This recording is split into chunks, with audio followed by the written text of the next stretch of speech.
This is how we pick green beans on the Neal's Homestead. We just pull them up.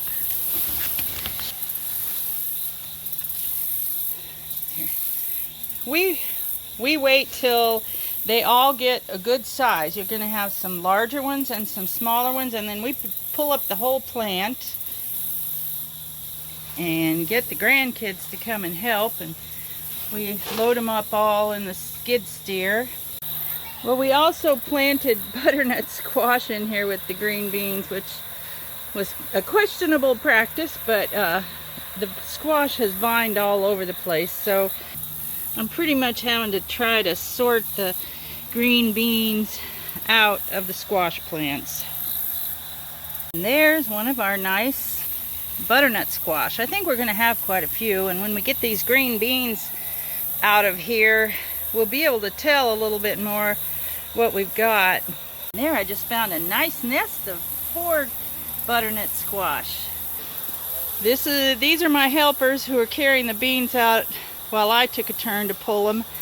Now we have a row of beans down this side that was planted next, about a week later than these, and then a row of beans planted down this side that was planted a couple days after that.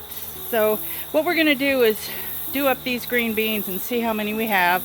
I suspect that the other 2 rows are very, very, very close to being ready to go. Old guy's still picking tomatoes out of this center row in this high tunnel number 3, I think we're in. And he's picking them twice a week. Still picking them a little on the green side because we still have varmints. Can't seem to get rid of the raccoons. I used to live in the country on a high lonesome hill. Crow by day, by night the whippoorwill.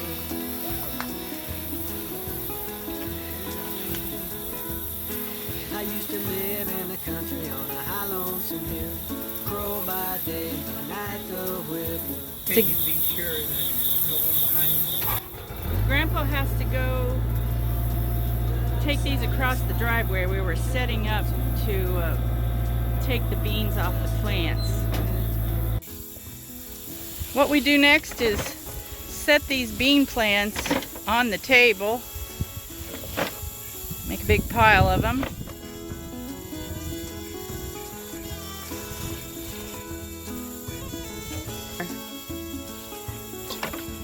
And then we're going to stand around and pick the beans off and put them in that bowl.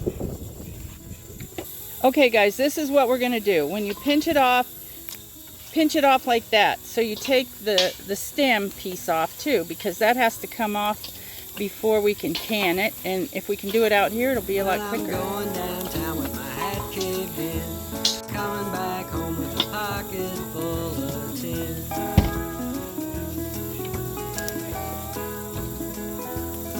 Well, I'm going downtown with my hat caved in, coming back home with a pocket full of tin.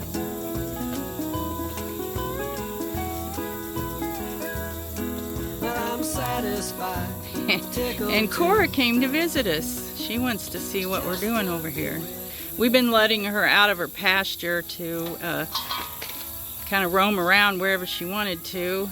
She hasn't threatened to leave or anything. They're busy eating it. Good, I wish you were back to me. Hey, This is what we got. Hopefully it's 7 quarts. because that's a cannon for. Thank you guys. Thank you. There'll be more later, but I guess you'll be going back to school.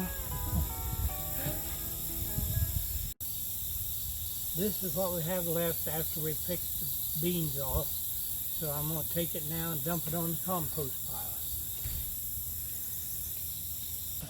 Our canner holds 7 quarts on a single layer. And so we're hoping there's that much, and Jan's going to can them today. I've got my beans washed up, and I got a set up here where I'm sitting in one chair and got them in another one. And having the stem end snapped off makes things a lot faster. I don't have to break off that. All I have to do is break them in 2 or 3 pieces depending on the length. And then I get them into my jar. Well, I was wondering if I was going to get enough beans for 7 quarts. But look here, I got this many left. So now I'm going to start filling up some pints. Well, out of that, I happily got the 7 quarts, and then I got 11 pints, which is what it takes to fill up my canner.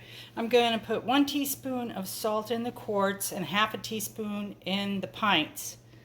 I've got this canner ready to get filled up and get on the stove. Well, they all sealed, and I'm all happy, and we've got some more good food to put in our pantry for this winter. Thanks for visiting, and we'll see you next time. Well, I promise that I won't be gone too long. I'll be thinking about you every minute that